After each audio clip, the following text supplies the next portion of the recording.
नमस्कार साथियों, daily current affair show में आप सभी का बहुत बहुत स्वागत है। आज 8 अगस्त 2025 का करंट अफेयर और उसका स्टैटिक जीके हम लोग इस क्लास में पढ़ेंगे। आइए जल्दी से शुरू कर देते हैं। पहला करंट अफेयर पूछा गया है, अंतरराष्ट्रीय सौर गठबंधन का 107वां सदस्य देश बना। हाल ही में साथियों मोल्डोवा ने आईएसए ज्वाइन कर लिया है और आईएसए का 107वां सदस्य देश बन गया। इस प्रकार आईएसए में टोटल कितने सदस्य हो गए? 107 सदस्य देश हो गए। आईएसए मतलब इंटरनेशनल सोलर अलायंस। इसकी शुरुआत की गई साथियों 2015 में। 2015 में इसकी शुरुआत की घोषणा की गई और जनवरी 2016 में आईएसए अस्तित्व में आया। भारत और फ्रांस ये दोनों देशों ने मिल करके आईएसए का गठन किया। इंटरनेशनल सोलर अलायंस या अंतरराष्ट्रीय सौर गठबंधन। इसका हेडक्वार्टर आपसे पूछ ले परीक्षा में, इसका मुख्यालय कहां पर है? तो गुरुग्राम में इसका मुख्यालय साथियों। गुरुग्राम कहां पर है? हरियाणा में है। हरियाणा गुरुग्राम। इसका पूर्व में नाम था गुड़गांव। तो आप देखेंगे तो यही एकमात्र ऐसा संगठन है जिसका हेडक्वार्टर हमारे भारत में है। अंतरराष्ट्रीय सौर गठबंधन का हेडक्वार्टर हमारे भारत के हरियाणा के गुरुग्राम में स्थित है। और वर्तमान में इसके डीजी कौन है? वर्तमान में इसके डायरेक्टर जनरल महानिदेशक कौन है? तो साथियों याद रखे रहेंगे, आशीष खन्ना। आईएसए के महानिदेशक कौन है? आशीष खन्ना साहब। आशीष खन्ना। मोल्डोवा इसका उत्तर हो जाएगा साथियों। मोल्डोवा का स्टैटिक जीके देखते हैं। मोल्डोवा की राजधानी है साथियों चिसिनाउ। चिसिनाउ मोल्डोवा की राजधानी है और यहाँ की मुद्रा पूछ ले तो लियू यहाँ की मुद्रा है। लियू ये मुद्रा है और चिसिनाउ यहाँ की राजधानी है। और यूरोप महाद्वीप का देश है। यूरोप महाद्वीप का देश है। यूक्रेन से सीमा साझा करता है। यूक्रेन के पश्चिम में स्थित मोल्डोवा देश है साथियों। दूसरा करंट अफेयर पूछा गया है, न्याय प्रणाली को समावेशी बनाने के लिए सांकेतिक भाषा विशेषज्ञों को पैनल में शामिल करने वाला पहला राज्य बन गया। उत्तर हो जाएगा पंजाब। पंजाब राज्य ने साथियों किशोरों के लिए जो पैनल है, न्याय प्रणाली की व्यवस्था करने वाला जो पैनल है, उसमें सांकेतिक भाषा जो साइन लैंग्वेज होता है, इसके विशेषज्ञों को भी शामिल कर लिया। कौन सा राज्य? पंजाब। जैसे समझिएगा, अगर छोटे बच्चे हैं, किशोर बच्चे हैं, बाल्यावस्था के बच्चे कोई अपराध करते हैं, मानसिक विकलांग है या फिर बोल नहीं पाते हैं, मुखबधिर है, अपाहिज है, तो उनकी भाषाओं को समझने के लिए सांकेतिक भाषा विशेषज्ञ अब इस पैनल में शामिल होंगे। ये लागू किया है पंजाब ने। इसके तहत साथियों जो पॉक्सो एक्ट होता है, पॉक्सो एक्ट बच्चों का एक्ट है जो 2012 में हुआ था, ये भी इसके अंतर्गत आ जाएगा। इसके अलावा हमारे देश में किशोर न्याय अधिनियम 2015 बना था। इसके तहत भी अगर कोई अपराध दर्ज किया जा रहा है, कोई मुकदमा चल रहा है, तो उसको भी इसके दायरे में रखा जाएगा। किशोर न्याय अधिनियम 2015। जो दामिनी गैंग रेप हुआ था साथियों 2012, उसके बाद जुवेनाइल एक्ट में संशोधन हुआ था। वयस्क की आयु 18 वर्ष से घटा करके 16 वर्ष की गई इसी कानून के अंतर्गत। तो वो कानून और बच्चों के विरुद्ध जो अपराध होता है, पॉक्सो एक्ट जो कानून बना है, ये दोनों के अंतर्गत कोई भी अगर मुकदमा चल रहा है, कार्रवाई चल रही है, तो पंजाब राज्य में एक साइन लैंग्वेज के सांकेतिक भाषा के विद्वान विशेषज्ञ भी उसमें शामिल रहेंगे। ये प्रश्न था साथियों। तीसरा करंट अफेयर पूछा गया है, हाल ही में देश में समुद्री माल परिवहन विधेयक पारित हुआ। यह किसका स्थान लेगा? याद रखे रहेगा साथियों, अंग्रेजों के जमाने में 100 साल पहले सन 1925 में समुद्री माल परिवहन कानून बना था। इस कानून को समाप्त करके देश में नया समुद्री माल परिवहन विधेयक पारित हुआ और यह जल्द ही अधिनियम बन जाएगा। लोकसभा और राज्यसभा में इसका अनुमति मिल गया है। अब राष्ट्रपति का बस हस्ताक्षर मोहर बाकी है। राष्ट्रपति अपनी अनुमति सहमति दे देंगे, उसके बाद यह विधेयक अधिनियम बन जाएगा। 100 साल पुराना समुद्री माल परिवहन कानून का स्थान ले लेगा ये। साथियों यह आधुनिक कानून होगा, आधुनिक मॉडर्न कानून होगा। कोई भी कानून है साथियों, अगर 100 साल पहले, 50 साल पहले, 200 साल पहले बना हुआ है, तो वर्तमान में जरूरी नहीं कि वो प्रासंगिक हो। देश काल परिस्थिति के अनुसार हर चीज का उद्देश्य बदलता है, आवश्यकताएं बदलती है, जरूरत बदलते हैं। तो इसी परिप्रेक्ष्य में साथियों इस कानून को भी समाप्त करके नया कानून का गठन हुआ है। उत्तर हमारा हो जाएगा पहला, समुद्री माल परिवहन कानून 1925 से समाप्त होगा। चौथा प्रश्न पूछा गया है, भालूकोना जमनीडीह जिला महासमुंद छत्तीसगढ़ में किस तत्व का संभावित भंडार खोजा गया है? देखिएगा, कॉपर यानी तांबा, निकिल और प्लेटिनम, ये तीनों का यानी उपयुक्त सभी का भंडारण अभी हाल ही में खोजा गया है। उत्तर हमारा हो जाएगा उपयुक्त सभी। कौन सा राज्य है? छत्तीसगढ़। छत्तीसगढ़ में कौन सा जिला? महासमुंद। यहाँ पर भी कौन सा गांव? भालूकोमा जमुनेटी, पूरा याद रखिएगा। ठीक ऐसे ही साथियों, जैसे उत्तर प्रदेश में, यूपी में, बलिया में पेट्रोलियम का संभावित भंडार खोजा गया कुछ ही महीना पहले, और इस पर ओएनजीसी का काम भी शुरू हो गया है। ओएनजीसी ने यहाँ पर रिसर्च भी करना शुरू कर दिया बलिया में, उत्तर प्रदेश के बलिया में। यूपी ट्रिपल एस खासतौर पे इसको ध्यान रखे रहेंगे। यहाँ पर छत्तीसगढ़ में भी कहां पर? महासमुंद जिला है, भालूकोना जमुनेटी गांव है। यहाँ पर प्लेटिनम, निकिल और कॉपर, इन तीनों तत्वों का संभावित भंडारण खोजा गया है हमारे देश के वैज्ञानिकों के द्वारा, याद रखते रहिएगा। पांचवा करंट अफेयर पूछा गया है, पूरी तरह सौर ऊर्जा से चलने वाला भारत का पहला विधानसभा बना। उत्तर हो जाएगा दिल्ली। दिल्ली विधानसभा साथियों, जिसमें 70 विधानसभा सदस्य हैं, दिल्ली विधानसभा, वो भारत का पहला ऐसा विधानसभा बना जो 100% सोलर एनर्जी पर डिपेंड है। पूरी तरह सौर ऊर्जा से चलने वाला भारत का पहला विधानसभा बन गया दिल्ली। उत्तर याद रख रखिएगा। छठा प्रश्न पूछा गया है, क्षमता निर्माण आयोग का पूर्णकालिक अध्यक्ष किसे चुना गया? उत्तर हो जाएगा एस राधा चौहान। क्षमता निर्माण आयोग का पूर्णकालिक अध्यक्ष एस राधा चौहान को चुना गया साथियों, याद रख रहेगा, एस राधा चौहान। ये सामने आपको तस्वीर दिख रहा है, ये है क्या? क्षमता निर्माण आयोग। क्षमता निर्माण आयोग साथियों सीबीसी इसको शॉर्ट में कहते हैं। फुल फॉर्म इसका अंग्रेजी में देखिएगा,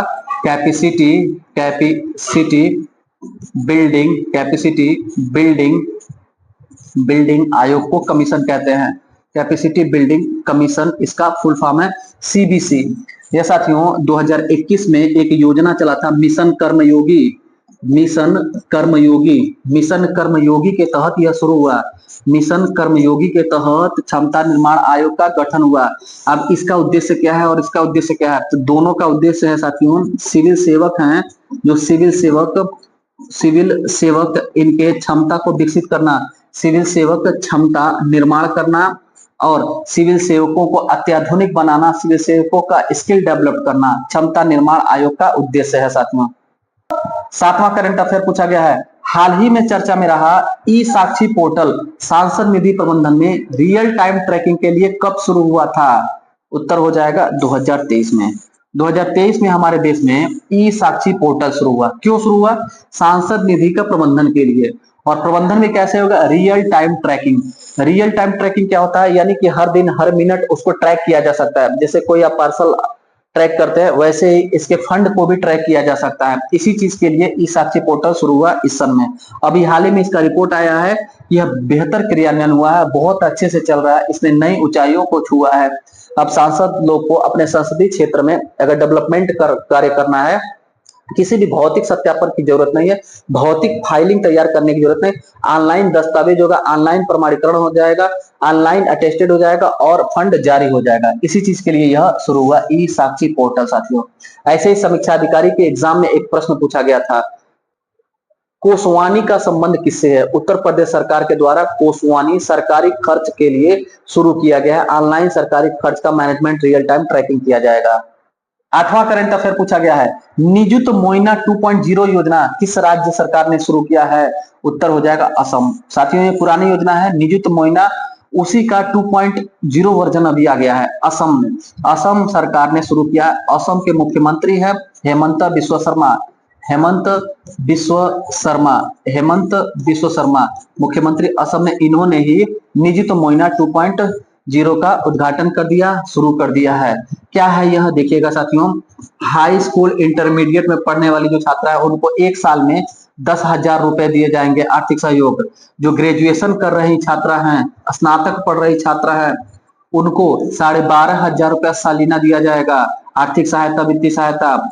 जो पीजी की पढ़ाई कर रही हैं उनको 15,000 रुपया नहीं 25,000 रुपए साथियों, 25,000 रुपए वार्षिक इनको वित्तीय सहायता दिया जाएगा। 10,000, 12,500 और 25,000 आर्थिक सहायता। हाई स्कूल, स्नातक और post graduation, high school inter दोनों एक ही है। किस राज्य सरकार ने? तो असम राज्य सरकार। उत्तर प्रदेश बिहार में नहीं मिलेगा, असम राज्य में लड़कियों को मिलेगा हायर एजुकेशन का एजुकेशन लेते समय।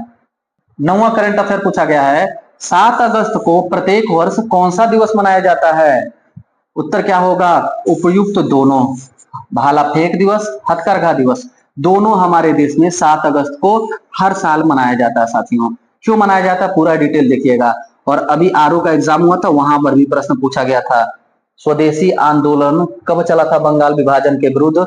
तो उत्तर क्या था? 7 अगस्त 1905। 7 अगस्त 1905 देखिएगा डिटेल में। 7 अगस्त 1905 को साथियों स्वदेशी आंदोलन हमारे देश में चला था। स्वदेशी आंदोलन चला था। क्यों चला था स्वदेशी आंदोलन? तो बंगाल विभाजन के विरुद्ध में चला था। बंगाल विभाजन के विरुद्ध में चला था। ये बंगाल विभाजन किसने किया था? लॉर्ड कर्जन ने किया था। लॉर्ड कर्जन ने कब किया था?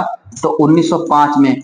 कब इसकी घोषणा की थी? तो देखिएगा 19 जुलाई 1905 को लॉर्ड कर्जन ने बंगाल विभाजन की घोषणा की। यह घोषणा का डेट है, याद रखिएगा। इसके परिणाम स्वरूप हमारे देश में स्वदेशी आंदोलन हुआ। स्वदेशी आंदोलन क्या था? विदेशी वस्तुओं का बहिष्कार किया जाएगा, विदेशी वस्तुओं का त्याग किया जाएगा और स्वदेशी वस्तुओं को अपनाया जाएगा। यही था स्वदेशी आंदोलन। 7 अगस्त 1905 को शुरू हुआ। तो पहले घोषणा होता है 19 जुलाई 1905 को, फिर 7 अगस्त 1905 को स्वदेशी आंदोलन होता है और इसके बाद अंग्रेजों ने जबरदस्ती लागू कर दिया 16 अक्टूबर 1905 को। अब देखिएगा, यही से गलत करते हैं लोग। पूछे कि बंगाल विभाजन कब लागू हुआ, प्रभावी हुआ? तो 16 अक्टूबर 1905 को। बंगाल विभाजन की घोषणा कब हुई? तो 19 जुलाई 1905 को। बंगाल विभाजन के विरुद्ध में बंग भंग आंदोलन या स्वदेशी आंदोलन कब चला? तो 7 अगस्त 1905 को। क्या था यह? इसमें कहा गया कि विदेशी वस्तुओं का परित्याग करके, बहिष्कार करके स्वदेशी वस्तुओं को अपनाना है। तो हमारे भारत में उतनी बड़ी बड़ी फैक्ट्रियां नहीं थी साथियों। हमारे भारत में चरखा, हथकरघा ये सब चल रहा था, हैंडलूम वर्क ज्यादा हो रहा था, लघु और कुटीर उद्योग ज्यादा था। इसलिए हैंडलूम को बढ़ावा देने के लिए, हथकरघा को बढ़ावा देने के लिए राष्ट्रीय हथकरघा दिवस हर साल मनाया जाता है 7 अगस्त को, उसी दिन को याद करने के लिए। दूसरी बात, भाला फेंक दिवस। भाला फेंक दिवस तो आपको याद होगा। जेवलिन थ्रो डे से कहते हैं अंग्रेजी में, जेवलिन जेवलिन थ्रो डे कहते हैं साथियों, javelin throw day.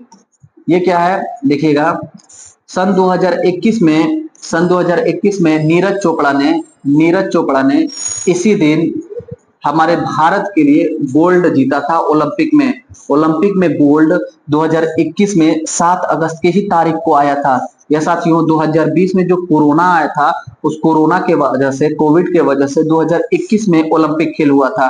Tokyo Olympic खेल 2020 में जो होना था, कोविड 19 के कारण टल करके 2021 में हुआ। 2021 में सेकेंड लास्ट डे था 7 अगस्त। उस दिन नीरज चोपड़ा ने रिकॉर्ड तोड़ भाला फेंक करके गोल्ड मेडल हमारे भारत को जिताया। इसी उपलक्ष्य में हर साल 7 अगस्त को भाला फेंक दिवस मनाया जाता है। 10वां और अंतिम प्रश्न पूछा गया है, हाल ही में प्रधानमंत्री नरेंद्र मोदी ने कॉमन सेंट्रल सेक्रेटेरियल कर्तव्य भवन का उद्घाटन किया। यह किस प्रोजेक्ट का हिस्सा है?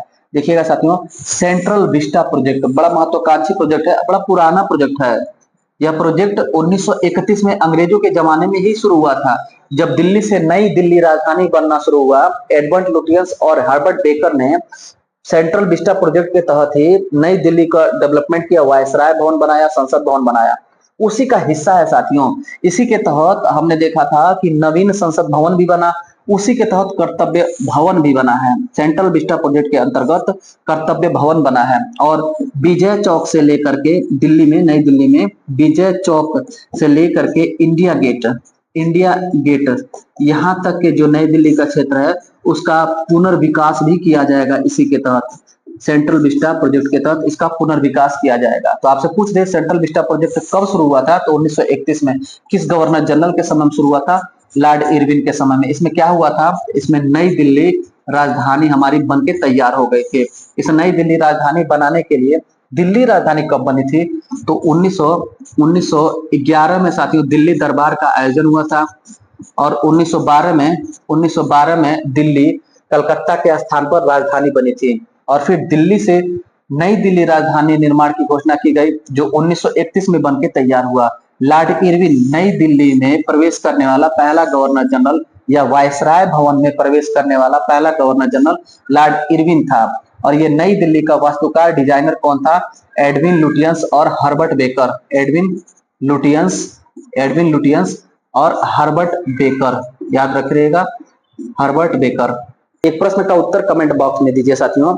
कलकत्ता, मुंबई और चंडीगढ़ का वास्तुकार कौन था? कलकत्ता, मुंबई और चंडीगढ़ का वास्तुकार कौन था? कल परसों के क्लास में हम लोगों ने किया था साथियों। ये था आज का महत्वपूर्ण करंट अफेयर। कैसा लगा आज का क्लास? फीडबैक जरूर दीजिएगा। जो साथी नए हैं उनका स्वागत है, अपने चैनल से जुड़ जाइए। अपने चैनल पर हम लोग जीएस, हिंदी और करंट अफेयर पढ़ते हैं। मिलते हैं अगले क्लास में, तब तक के लिए धन्यवाद।